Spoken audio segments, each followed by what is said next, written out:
ពេចបាទកោះពេចទៀតមើលលេងយូរមួយសាឡាឆ្លងទៅមកទៅមកកំពុងសាឡាកោះពេច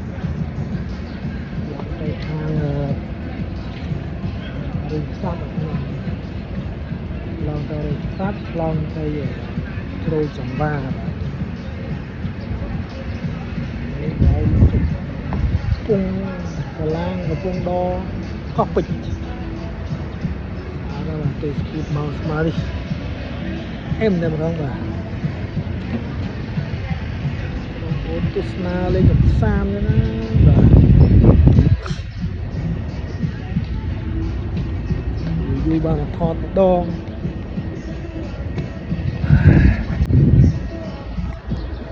យូរបានថតទេមួយអើយយូរម្ដងថតច្រើនថ្ងៃមិនវិញច្បាស់អត់ iPhone ថតច្រើនថ្ងៃ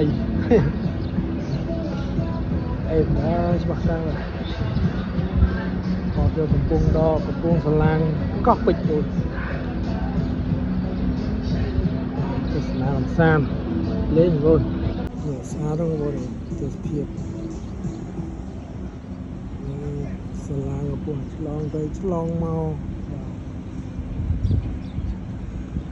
ទស្សនាកម្សាន្តលេងហ្នឹងនេះខ្ញុំថតពីខាងក្រោយកម្ពុជាណានៅខាងជ្រោយយ៉ាវ៉ាបាទនៅស្ពានយោយ៉ាវ៉ាអូយស្ពានយោយ៉ាវ៉ាឡើងឆ្ងាយណាស់ណៃបាទឆ្ងាយណាស់ណៃបង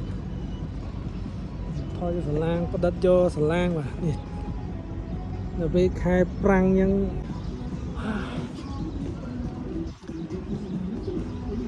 ចាំឲ្យមានអីទេបងអើយបានតែប៉ុណ្្នឹងហ៎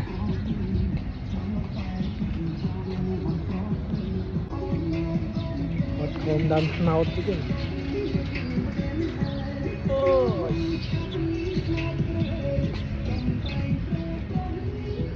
ចាំជម្រាបលាបងប្អូនទាំងអស់គ្នាបាទជួបគ្នាវីដេអូក្រោយទៀតបាទ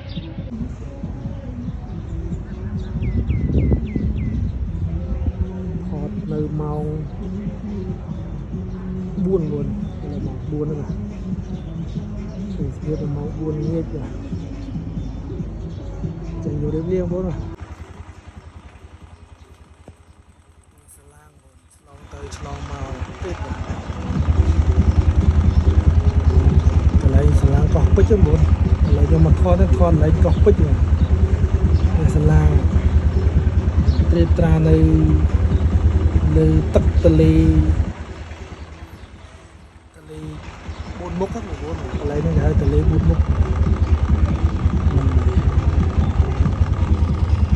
ហើយបងប្អូនបានទស្សនាតិចទេបាទសូមប៉ុណ្្នឹងបានហើយបងប្អូនជួបគ្នាវីដេអូក្រោយទៀតបាទតែកុំភ្លេចជួយ share like follow page ម្នាក់មួយទាំងអស់គ្នាបាទ